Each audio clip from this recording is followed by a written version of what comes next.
Motovation. I'm Lori Joy Kingwell. And I'm Chrissy Van. We're two dreamers on two wheels inspired by our community. And celebrating the voices we're just lucky enough to discover along the ride. So if not already, like, subscribe, follow along, do what you gotta do to not miss an episode. You have those people that you ride with, that you trust with your life. You spend so much time riding together, you can almost anticipate their next move. It's like you dance together with each ride. And you share the most epic memories, and the ride becomes that much better, that much more meaningful because they're right there riding by your side. But what if that rider goes down? And what if that rider never rides again? Everything changes, and getting on that bike and taking that ride becomes a different experience for you altogether. And do you even ride again? Do you ride alone? Or do you get to that place where you become open again to riding with another, taking that risk? Our friends and our family and our loved ones are the riders of our everyday life. They're what make this life that much more beautiful to experience. Deep loss of a loved one is one of those inevitable facts of life. And it really is like the ultimate price we pay as humans when we love another so deeply. And this loss of a loved one, it can catch us by surprise. It can happen in an instant. Or at times we must watch as the end looms overhead for extended periods of time. So our dear friend and our guest today is Chelsea Teat. And she's been faced with the unthinkable of losing both her mom and her dad before the age of 30. Her mom passed of breast cancer when she was just a young 9th grader. And then at the age of 29, a terminal illness once again came into their lives, and it took her father. Through these losses, it has taken on many expressions and evolutions in Chelsea's life. And through it all, she continues to forge ahead and create purpose and meaning out of this deep suffering that she continues at times to experience to date. Part of the journey took her to the seas, working on board cruise ships with a starring role as a singer and dancer. She was once again able to find a love that she enjoyed as a young kid, but that became too painful after the loss of her mom. And then once she was home, through happenstance of caring for her father, she ultimately discovered her calling, which was to become a psychiatric nurse, caring for the most vulnerable in our communities. Chelsea lost two of the most important pillars of her life. She's had to battle against angst and depression, and she's had to create a life of meaning and purpose. She gives back so much of herself to others, not despite what she's been through, but because of it. Her dad, well, he was an avid motorcyclist as well. And although she never got to ride alongside him in life, she hits the road on her two wheels on her Harley, and she has always taken her dad along in her heart. Chelsea's story is a reminder that there is life after loss, but the scars of loving others so purely, they leave a permanent mark. This is your motivation. Ooh, have you ever entered a podcast knowing all three of you are going to cry? You know that it's bound to happen. It's bound to happen. With that intro, they're like, whoa, we're going, okay, prepare. They're preparing themselves emotionally right now. Put on your seatbelts. Fuck, we ride motorcycles. There are no seatbelts. Yeah. I mean, the intro speaks to it so much there. First of all, Chelsea, Lori, and I have a really intimate, incredible bond and an incredible friendship. And I think undeniably that's going to come through as we have this discussion. And it's wild to me because it's one of those discussions that it comes up and is this thread, this grief that we all know that you're carrying through your life, Chelsea. But you know, it's not something that we're always having to face head on, whereas I know it's something you personally are navigating day in, day out. Any one of us that have suffered a loss know that generally people you love deeply are with you every day and you're reminded of them every day. But I kind of want to start things off in your younger life. Describe your family growing up, because as I understand, you had a really bright and loving childhood. Yeah. You couldn't have said it better. It's true. I had two incredibly dedicated parents that were very much in love and a very happy marriage. And it was just my sister and I were just under 3 years apart. And we were both competitive dancers from a very young age, and had two parents that were very involved in everything that we did, very supportive. We had a lovely childhood. We had, all the support and all the love we ever needed. So I couldn't have asked for more growing up from both of them. It really speaks to the fact, and anyone that's ever done competitive anything knows how much of a dedication it is for any parent. But I know from even stories you've shared exactly that. They were so involved and your biggest cheerleaders.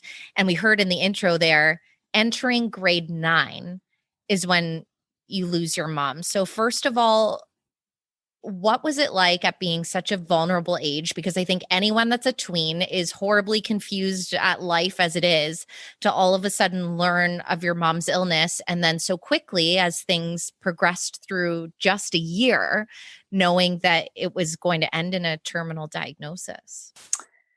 Yeah, I would say, being in 8th grade and finding out my mom had breast cancer, initially it was, fear and the unknown, and we didn't know what would happen. No one does with those kinds of things, but I think I didn't realize, or maybe it was the age, or because we were all so optimistic. We had caught it early. She had the surgery to remove it. We were doing chemo and radiation.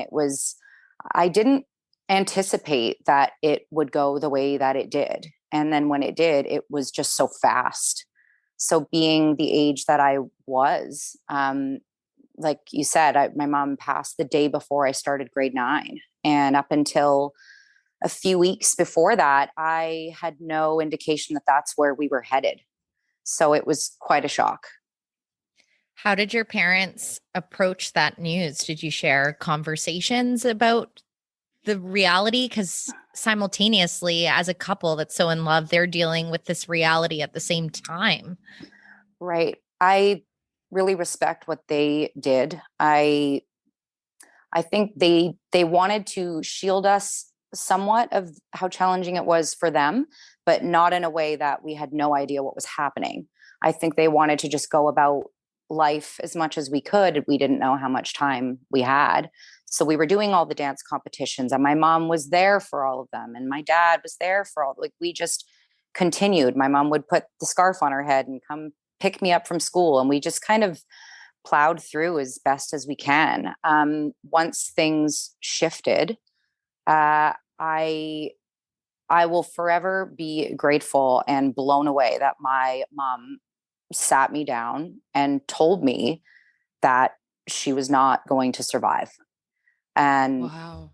she sat me down on her bed and she told me, because things had started to go a little sideways, and she knew, and she told me how it was going to go. And she told me she would get tired and likely go to the hospital, and that she wasn't going to come out of it. And I don't know how she was able to do that.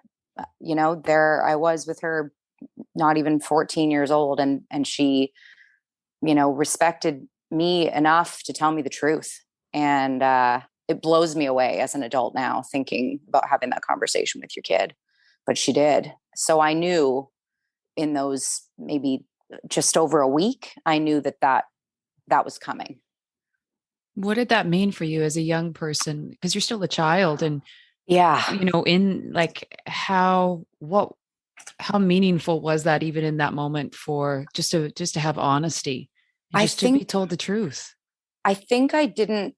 I try to put myself back in my 13, 14-year-old shoes, and I don't think that I fully grasped what she was saying to me. I think in my childhood, child mind, I was like, oh, you'll be okay. Like, that can't be, no, you're Superwoman. Like, I don't think I really, not that I didn't believe her, but I think I just thought, no, she'll come out of there. It didn't really set in, because we were sitting at home and I wasn't seeing it happen yet. So I have, I think, such a deeper appreciation for it now, because I sort of get the gravity of what that would have really been like. Not that I've done it, but being an adult and thinking back now, I just have such an appreciation of the honesty that she gave me.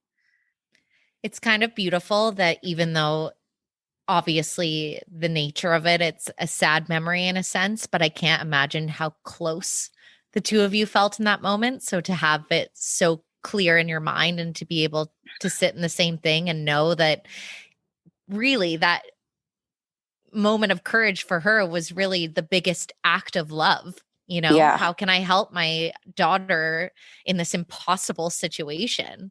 Yeah. I think we didn't expect things to move as fast as they did. And it was actually that night she ended up having to go to the hospital, and I think we thought she would come home, but she never did. So when going through the loss, again, such an impossible age to have to go through that when you don't even really have your full sense of self. What was that like for you when all of a sudden you haven't even really been able to process the illness to the full extent, and now your beautiful, loving mom is no longer here? Yeah. I think, as you learn about the stages of grief, I can say that round one of it for me with my mom, the denial and the anger were prevalent.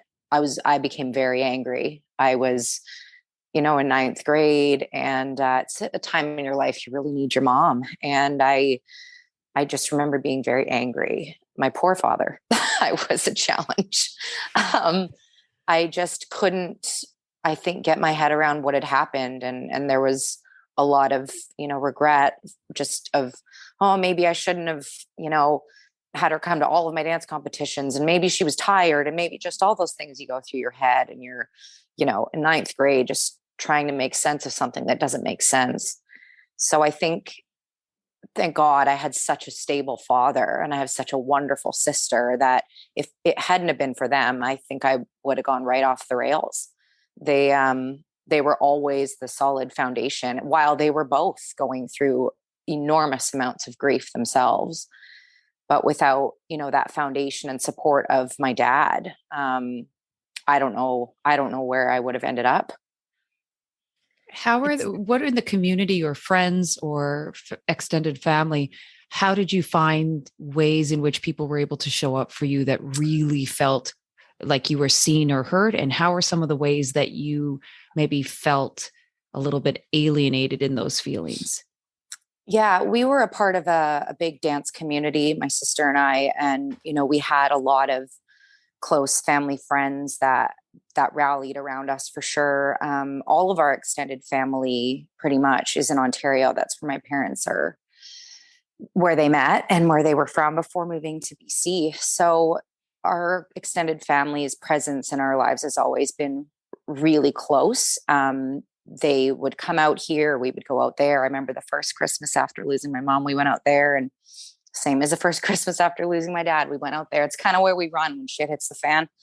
But we had, some strong community around us for sure. But I think being as young as I was and going sort of that through denial and anger, pieces of grief, I think it was hard for me to be around my friends' moms. I was just sad. I just wanted what they had. And I ended up kind of pulling myself back from the dance community a bit, pulling myself back from my friends' moms, because I just felt so like, well, you're not my mom, and you can't do it like she did. And it just ended up making me sort of isolate a bit.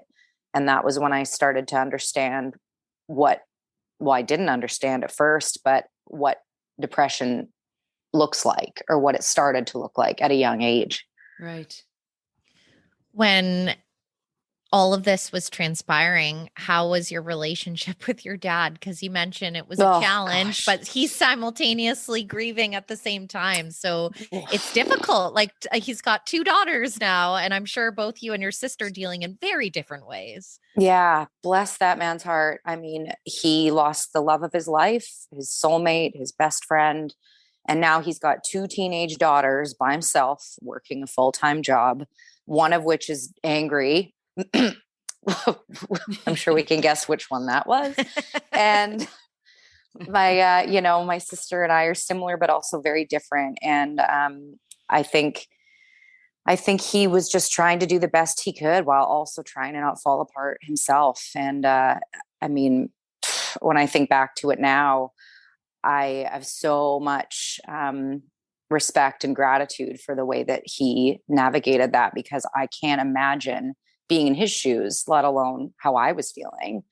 So yeah, if it wasn't for that, like I said, I don't know what would have happened. But it's funny, actually, he hadn't had a motorcycle for some time since we were young. 'Cause people have kids and they often get rid of their bikes. And after my mom passed, my dad was like, I got to get a Harley again. And so that became sort of his therapy. And he would get on his bike and go for rides and go visit my mom and talk to her and, at her gravesite. And I get that now. Now I understand that, of the wind therapy and how that brought us together. I remember getting on the back with him. And even if we were not getting along, I would always want to go. And it ended up bringing us closer. I know when we talked about, going through that anger stage as a teenager, and, nothing's linear. So it's not like it just like once it dissipates, it's gone. And then you're free from that emotion. But when did you find that you started to transition into a different space around the passing of your mom? And you weren't kind of so entrapped in the anger? Or was there a specific something that took place, or is it just a natural progression of age or time? I think probably around shortly after I graduated high school, maybe around 18, 19, my dad and I came together. I think I was going through something in my life that I realized I needed my dad. And I think when I let him in and when I stopped trying to just, be this strong person, that really I was angry, but when I stopped trying to just take on the world by myself and I let my dad in and I stopped taking out my anger in those other areas, I think that's when things started to shift. And I went from anger and denial to more of the trying to accept it, trying to move my way through some of the depression feelings, but trying to get to the acceptance of it, because I started to realize that walking around with all this denial and anger and depression, it wasn't getting me anywhere, and it wasn't bringing me or my dad or my sister any peace, because my state was also impacting them. And the last thing I would want is for those two to hurt any more than they already have. So I think once I started to get closer to my dad and to let my sister in about what was going on in my life at the time, I think I started to shift out of the anger and I started to see the two of them and really realize that there is nothing else that matters to me more than those two. So I had to get it together, if not for me, but for them. I know you're a huge mental health advocate, obviously, given the nature of your profession and what you're an absolute rock star at.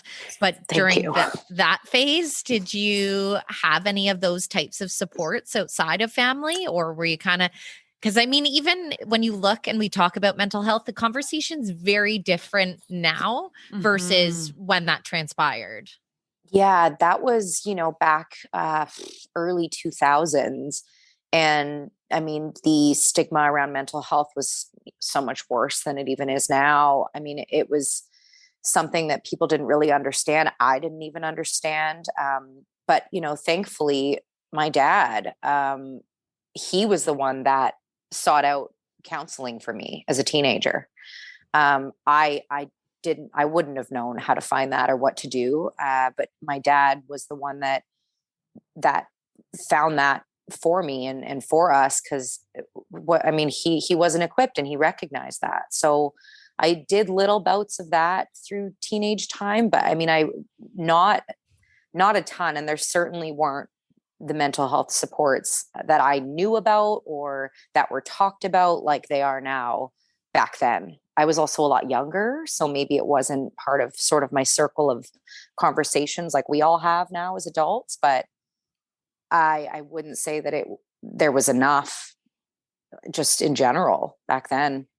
Well, and that's exactly, you kind of bring up a good point, because I'm sure it wouldn't have been back then. I remember being in high school, and if a kid had to go see the counselor, it was like everyone would be exactly that, talking behind their back. And even in my own life at that point, it's like I should have been in the counselor, and you almost were shamed, thinking what's wrong with me if I have feelings. And the nice thing is, for kids growing up now, you know the shift is happening. And even for the littles that are born now, I'm sure the landscape will be so different. But it's pretty incredible to think your dad had the forethought to think, hey, I'm dealing with a lot. Like, there's only so many capacities within our relationship. I can be there, and I'm always going to be there for her. But like, the most loving act to kind of equip you with whatever was available at the time. That's very cool. One thing I find interesting, obviously going through the angry phase, I'm sure the angsty phase, and I'm sure testing a lot of boundaries, because when you're mad and you're a teenager, you normally push as hard as you can. You have no impulse control. Exactly. It was like all the things. Tornado of hormones, emotions, and trauma. And Oh, yeah. Mm-hmm. But you have also this amazing, I always call it the special features of vocal and dance talent. And you obviously reconnected it with it enough, because you end up landing a lead position on cruise ship. So how did you start reconnecting with that creative side of yourself, and what made you want to kind of push it to the next level and get away a little bit and travel the world? I missed it for sure. I think it was tough to do, because it was something my mom was so involved in with us. She was like a stage mom, just not a crazy stage mom. She ended up working actually in the theater that we performed at. She was there so much. They offered her a job. And actually my sister and her husband now, but at the time, a partner, like, she had gotten on cruise ships before me. And I had just seen that she was out there and traveling and performing and, having such a wonderful time. And I think I reached a point where I was like, okay, am I going to go to school, or what am I going to do? And I was just I was in a relationship that I didn't want to be in anymore. And I was in a job that was stressing me out, and I wasn't really happy. And there was an audition for singers for cruise ships in town that Saturday. And I remember my sister being like, just do it. And I, on a whim, called in sick, and I went to the audition. I hadn't performed in a couple years. And I knew that I was out of vocal shape, and I knew that it probably wouldn't happen. And I just went, and I got it. I remember being shocked that I got it. And I thought, now I need to figure out how to get my vocal abilities and dance stamina and all all of that up to snuff, so they don't figure out that I'm an imposter. I'm sure I can sing one song for them, but could I hold a whole show? Probably not. So I quickly got it together, but so grateful that I did. It ended up taking me down the journey of being on ships for years and performing and meeting so many people and having so many great experiences and reconnecting me to performing, which I missed. A little bit of that joy, right? That back into something that just brings you a tremendous amount of which made my dad so happy. He loved to watch us perform, and he always would say, like, you gotta be singing. Why aren't you singing? You gotta be singing. And he would come and visit me on cruise ships and watch me sing, and just beam in the front row. I'd always tell him, don't sit in the front because I'll cry if I see you, but he would always sit in the front, and I would cry. Once you found your joy singing on ships again, I have also worked on ships and know that it's a life that's easy to kind of get lost in. It's an escape. Trust me, if you've ever cruised as a passenger, it's like Dirty Dancing under the stairs in the crew bar. Just orgies, you guys. Yeah, you wouldn't be wrong. No, weird things happen on ships. Not be wrong. Yeah. You're out to sea, can't get off. What you can do? But it is an essence of escapism. At least I found that, and I don't want to speak for you, but to a large degree, it is kind of this wild little life on the sea. So what was it like for you coming back and then kind of reacquainting with what your reality was and this kind of new frame of mind? Yeah, I was gone for most of 4 years, maybe 4.5 years. And at the same time, like my sister and her husband were on cruise ships as well, but we were never together. So I was gone a lot. And it was that there is an escapism. There's a whole other, world, and you're across the other side of it, and you're having these experiences, and your responsibilities are quite low. And so you can just kind of forget about everything else and just be out there and experience that. I think once I decided to stop and came home was when I really started to have to think about, like, what do I want to do with the rest of my life? And what are the most important things to me? And being away from my dad and away from my sister, it ended up bringing us all closer. I think we really had that appreciation that, there was a whole year that I hadn't seen my sister. We hadn't been in the same room for a year, and we got one day around Christmas to all be together. And having those moments really reminded me of, like, when I'm home and when we're all home, like, we have to make it count.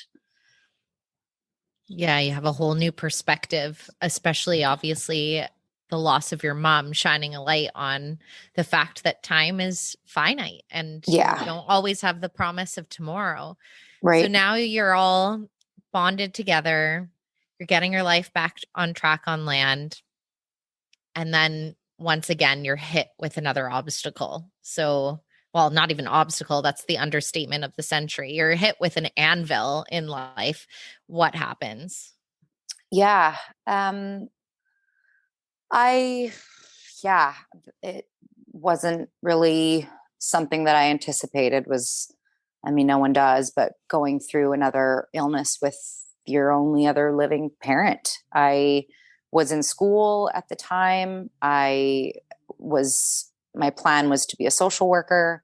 I was in social services at the time, and I thought I had everything kind of figured out. And then my dad got sick and flipped our worlds upside down. And for context, you're 29 at this point? Yes, because my dad was, So really in that pinnacle that a lot of us are getting into the swing of life, exactly that, the last thing that you expect. Yeah.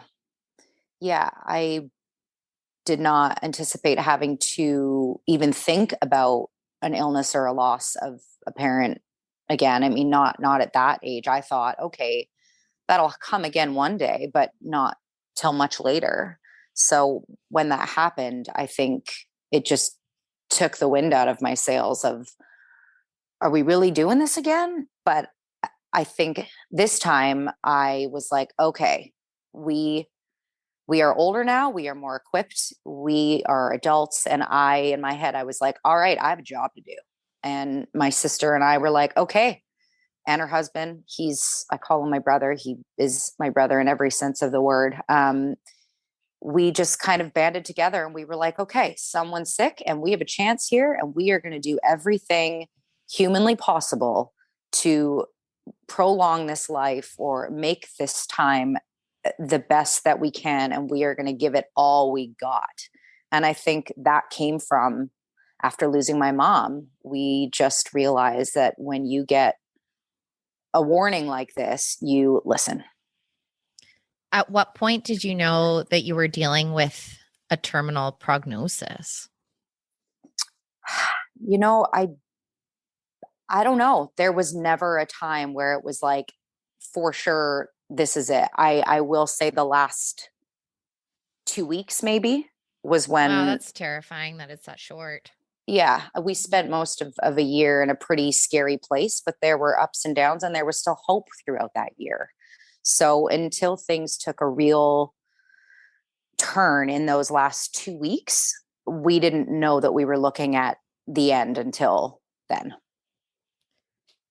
And within that time frame, because I'm sure, having dealt with the loss of your mom, I mean, how difficult was it to navigate those emotions? Because I imagine it would dredge up a lot of feelings that, you know, when you were first dealing with them, we aren't even like emotionally developed in our early teen years. So I think for context, people need to understand that as you were going through this, you were incredibly hands-on. You became a full-time caregiver essentially at a very young age. So what were the emotions like for you through that?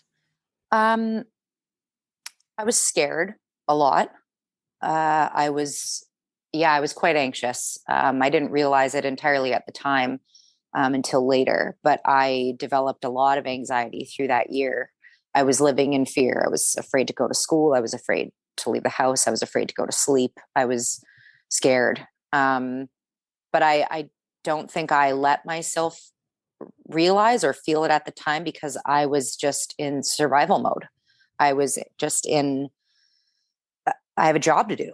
So that's what we did. Same as my sister. Like we were just like, okay, whatever it is, we just got to do it. So I don't think until after it ended, I don't think I realized what was really happening to me. And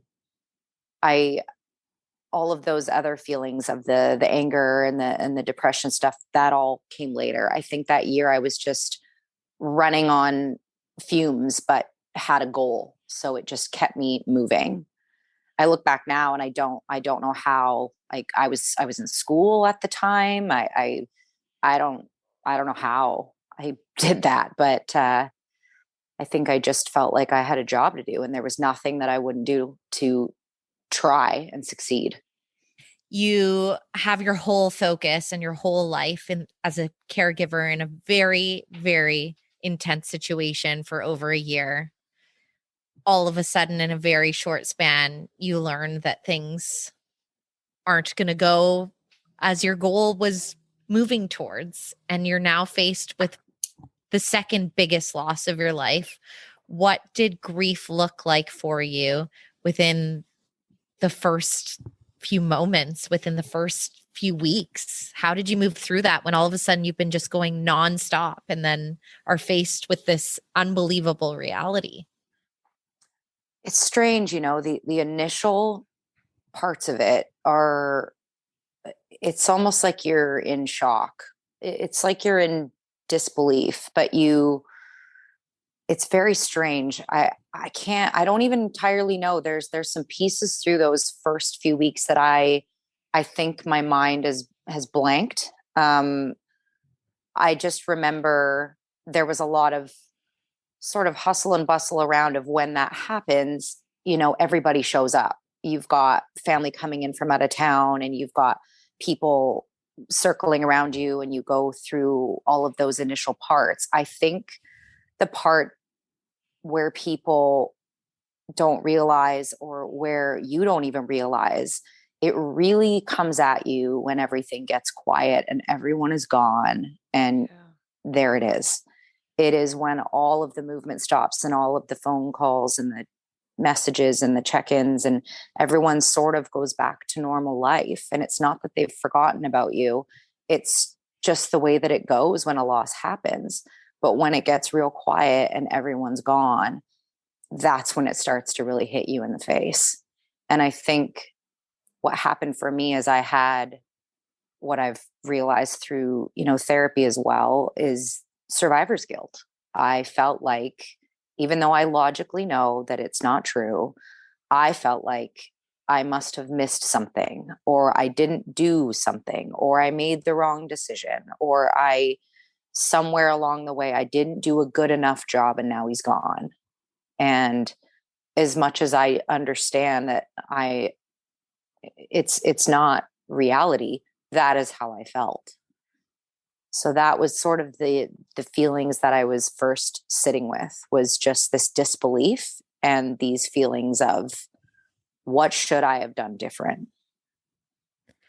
Well, and those are heavy feelings to sit with. So what did that look like for you sitting with that? It looked like just that. I sat. I didn't leave the house much. I think if I didn't have a dog at the time, I don't even know if I would have gone outside. I just sort of sunk into this hole where I was just not really present. I don't think the people around me necessarily knew the extent of where I was at, but I can present well when I need to. So I don't really let people know, but it got quite dark for me for quite some time, for sure. Why do you think before? The part where the survivor's guilt, I've heard that from a few different people, of just the tormenting feeling that they're left with, and how real it feels, even though they know logically that it's not that black and white, but it feels so very real that it's like, I didn't research enough. I didn't do quite enough. If I just did this, if I just looked into one more thing. And I've watched very close loved ones just be in tremendous amounts of internal pain for not for a very, very long time. And it's heartbreaking. And I've watched it from the outside. I've yet to have that experience, but I've watched it. I can't imagine having it, because it's a certain amount of just agony watching a loved one experience it, let alone to be the person experiencing it. So I just want to hug you when you tell me that. I want to just makes me want to, squeeze. Yeah. Yeah. I'm curious and I know it's something that you've said before, presenting well. Why do you think that you didn't want to show to any of your support circle just how dark you were feeling? Because that's probably something a lot of people contend with. Yeah. I think I think that I felt like if I really showed it, then it's really real. And I think I was afraid that if I let that be seen, that I might not be able to get back up. So I think I thought, if I can at least fake it till I make it, maybe I'll end up getting to that more functional, less painful space.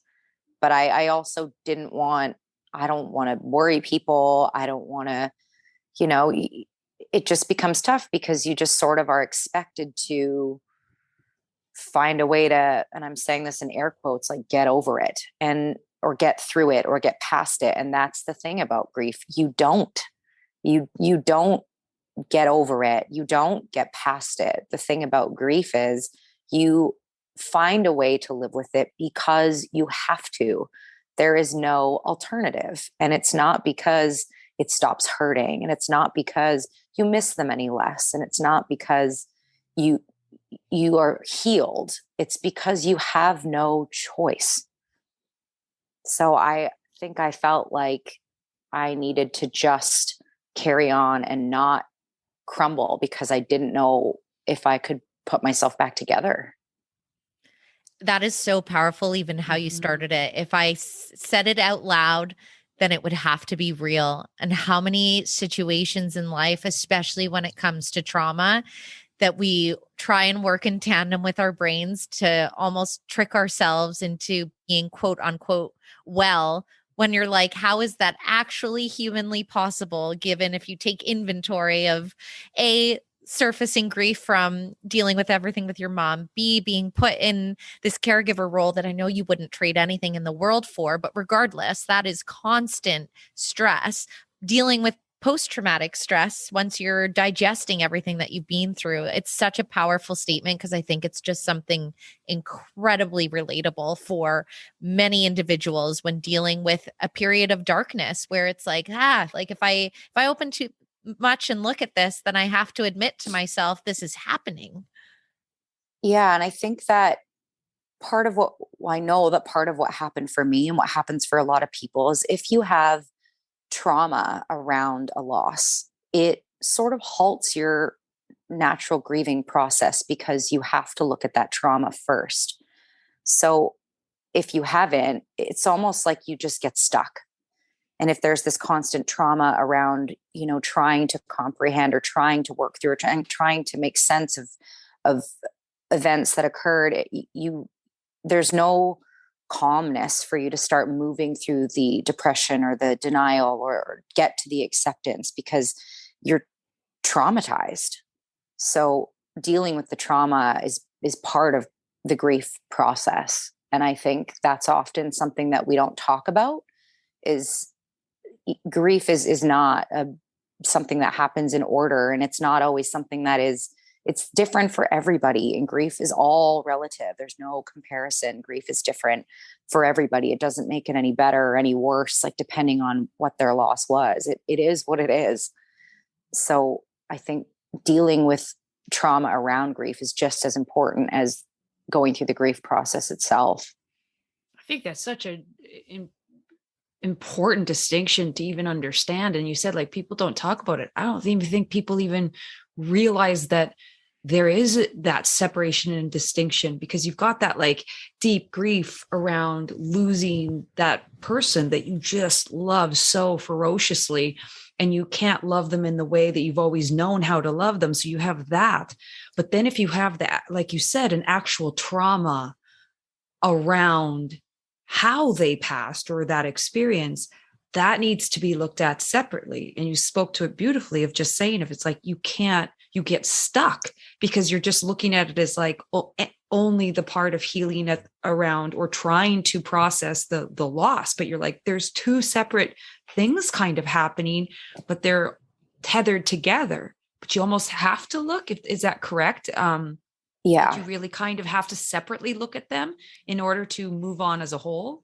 They end up working sort of together. At least I can speak to my experience, that I started to realize, aside from the loss that I was feeling, was that I was experiencing post-traumatic stress disorder.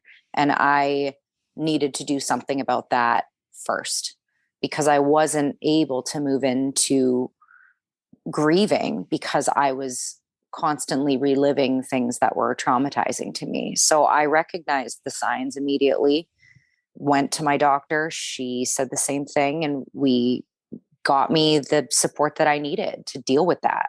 And then in tandem ended up, working through and working with my grief, which I do to this day with a licensed professional, because it like I said, it's not something that goes away, and it's not something that you're expected to understand how to do by yourself. These are things in life that we shouldn't do by ourselves. That's why there's people out there to help you. Well, and I think when it comes to grief, there can be a tremendous amount of pressure and bias still in society. And you touched on it a little bit when speaking to your mom, that get over it mentality, or, like they're bringing that up again.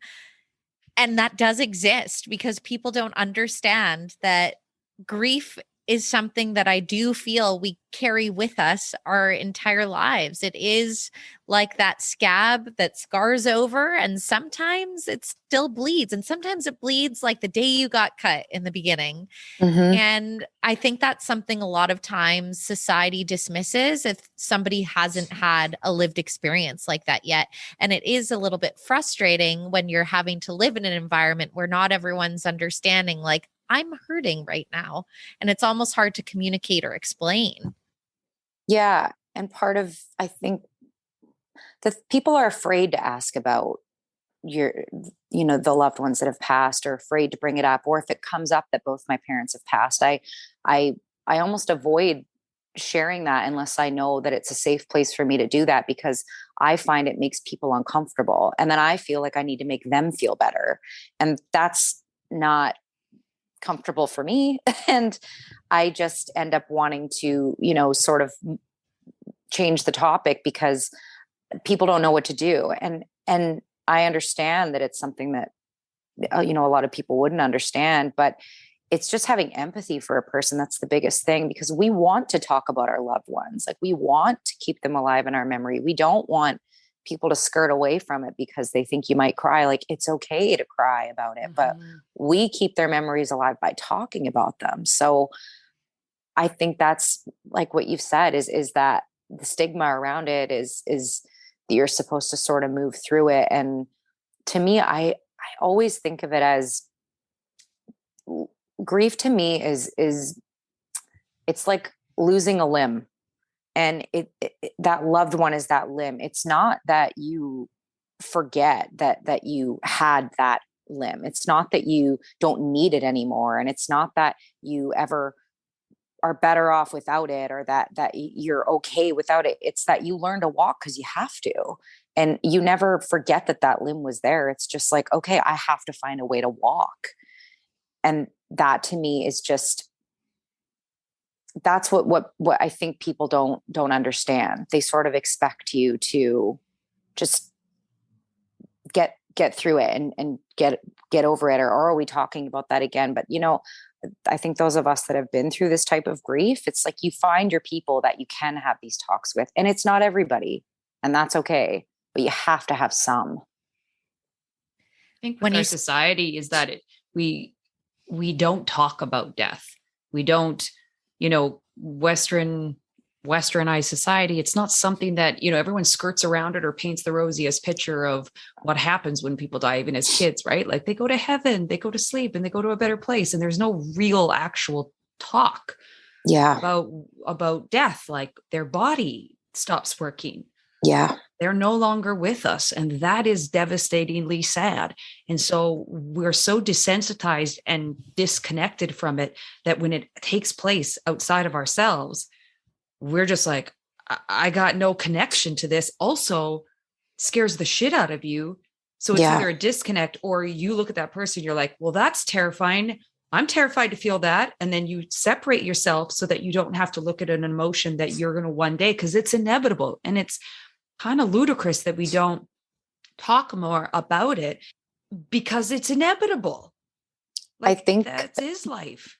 When you go through this stuff, like I know because we went through what we did with my mom, it ended up teaching us to have the hard conversations. And I say this to so many people that I care about, is I know that those conversations with your parents or your loved ones are so hard to have. And we've all talked about this. It's the gift that you can give each other, because when something happens and you haven't had those conversations and you don't know what it's going to look like, or you don't know what the person would want if they ended up on life support, or if things take a turn. Like, I am so grateful that there were so many nights where I sat up with my dad when he couldn't sleep, when he was sick, and we would talk about the what ifs, or, just all of the hard conversations. I am so grateful that he had the courage and that we were able to have those tough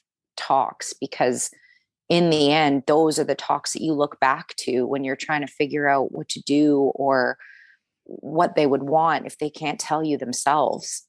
It's the hard conversations that no one wants to have, but they are such a gift if you have them. No, definitely. Now you use that example of the lost limb. So I want to know, after this loss, how did you learn to walk?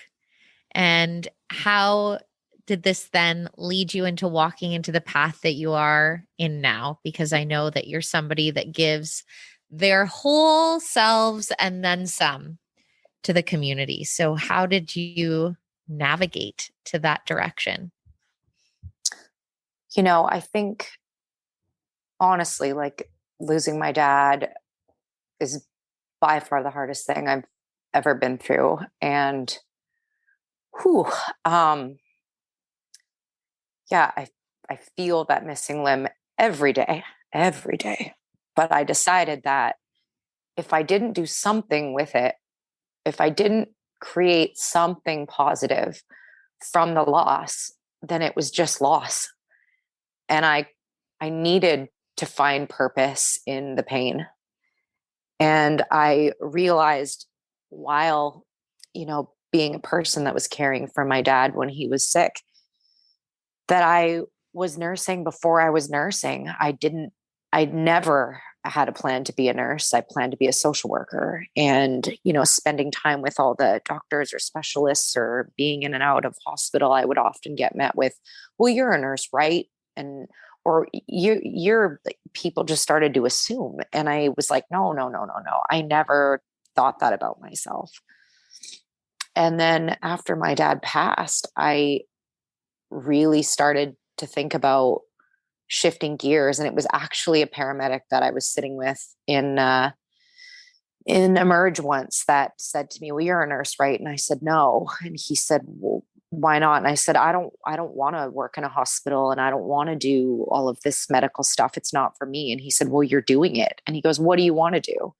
And I said, well, I'm passionate about mental health and addictions. And he was like, well, why don't you be a psych nurse? And I said, a what? I didn't even know it existed. And shortly thereafter, I went to an information session with my dad, and we looked at each other at the end of it, and he just nodded at me like, this is you. Like, this is what you're supposed to do. And I knew. It's actually one of the last things my dad ever said to me. Whew. He said, you're going to be so good at your job. And that was before I was even in nursing school. He just knew. But I think I took all of that, and I decided that I needed to make sense of all of this that had happened. Two people that I loved so dearly had gotten sick and died, and it impacted me and my family. And I needed to do something with it, or else I was just going to get swallowed by it. And I was not raised by those two to get swallowed by anything. So it gave me purpose. And I went into nursing school terrified, never thought that I could do it. And turns out I could. Where are you today in the process of it all? Oh man, it's like an ocean, you know. Sometimes the tides are big and sometimes the waves are small. And I am, neither here nor there. It depends on the day.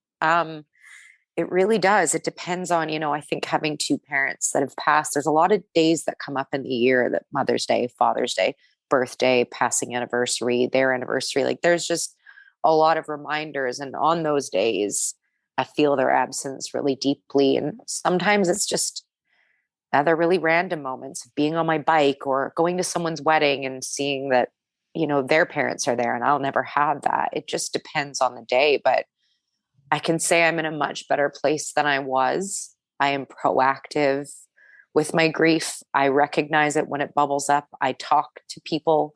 Thank God I have people like you two that I can talk to. I see a counselor. I am a huge advocate for that. I connect with my family. My siblings, I don't know what I would do without them. I have an aunt that's basically become our stand-in parent. We're very grateful for her. But where I'm at now is just, I think I use it to make me be able to do my job. I work with people all the time that have suffered losses far greater than mine. And I think it just gives me this little piece of feeling like I can empathize, or I say to them what I wish someone would have said to me, or I just listen to them, and I can just be there with them in that pain and that grief, because to some extent I get it. So I think being able to use it with work gives me some acceptance. But on some days, that's not the case at all. I'm angry. If the depression dials up, the denial, those stages of grief are not in any particular order. So it's something I just learned to live with because I have to. Like I said, there's no choice in it. Well, I know that every episode, and I gave you a little bit of warning there, we do a motivation maintenance. And I think it's exactly as you've said many times there, when it comes to this wild little life, there are moments where the tsunami comes and knocks you off your feet with something completely unexpected. There's moments where you got the tsunami warning and you knew the wave was coming, and it still swallows you up when it gets there. And it's exactly that. I think to some extent, well, I know to all extent, not one human is going to be able to walk through this life without realizing they're swimming in the ocean. So what would be your little takeaway that you'd like to leave people with who are maybe currently going through a struggle, or something that they can equip themselves with when that tsunami rolls in? I mean, first off, I would say get support. You don't have to go through that without some guidance. I'm a huge advocate for counseling, therapy, whatever you need to do. If you need the assistance of medications, if you need to see a psychiatrist, if you need to, go to grief counseling, if you need whatever it may be, get the help, because it doesn't go anywhere. It's going to live in you. And if you don't recognize the signs of, whether it's depression or whether it's creating an anxiety for you, or it's PTSD, or it's just grief in itself, there's a reason why there's grief support groups. It's because you need support through grief. So I would say recognize when you need support and get it. And I guess the other thing for me that helps me sometimes, and I think I'm really lucky to have had the gift of being really close to my parents and knowing them really well, especially my dad, is on the days where I feel like he's the only person I want to talk to, or that I just don't know what to do. I just ask myself, like, what would he say to me today? Like, what would he say? I feel like I always know. If I ask myself that, I know what he would say to me. So even though I can't see him or hear him, you just have to dial back into those experiences and conversations and memories and the person that you know and love. And you can usually find it. You can usually hear the words that they would say to you. And I find sometimes that's what gets me through those hard moments, is what would he say to me? And I can usually hear it in my head. I told you this episode would make at least all of us cry once. Yeah. Oh, That's really beautiful. Yeah. And when in doubt, get on your bike. Unless you have really bad anxiety, because it might not go well. Yeah, only do it. There's the safety precaution, friends. Don't get on your bike when you're bawling. There's just so much there, Chelsea, throughout this entire recording, that so many things that you spoke to, that I found myself, just being myself, even going through so much illness and so much death over the past couple of years, and family members that I love, and so many people that are in it, and so many things that you've said. I thought, I'm sending this to them. This will mean something to them. And then you'd say something else, and I'd be like, this is super helpful for them. And this, and I constantly was just, people were popping up in my head, left, right, and center, of that have spoke to me about their struggles. And that I was like, there's an answer in here. There's a crumb in here to follow. There's just so much. And so we're just so incredibly thankful that you've come to not only share your story and your experience, but also extreme insight and so much value. And I think this episode is going to be exceptionally meaningful and helpful to as many people as, we can get it out to. So thank you. That's the goal. That's just it. That makes me it just makes me emotional, and it makes me happy at the same time, because all I want to do is somehow help somebody else. And if I can, based on what's happened to me, then it creates something positive out of something so challenging, Absolutely. So I'm grateful. Well, you got two people right here that got tremendous amounts out of it just tonight. So I'm like, even for me, I'm like, yes, 100%. Like all those things. So many moments. Before we let you go, did you happen to have a quote you want to leave us with? Yeah, I do. It's kind of what I talked about, but I think this one just lands with me. It says, grief, I have learned, is really just love. It's all the love you want to give, but you can't. All of that unspent love gathers in the corners of your eyes, in the lump in your throat, and in the hollow part of your chest. But grief is just love with no place to go. Okay, well, that got me good. That's I was like, motivation. I'm sorry. Do the awkward laugh cry. This was so good. Thank you, guys. Thank you. You've just listened to the Motovation Podcast with your host, Chrissy Van, and me, Laura Joy Kingwell. Thanks for joining us along the ride. We've got new episodes dropping every Monday, and we're all about community. So follow us on Instagram at Motovation Podcast and visit our website at themotovation.com. And in the meantime, tanks full and full throttle.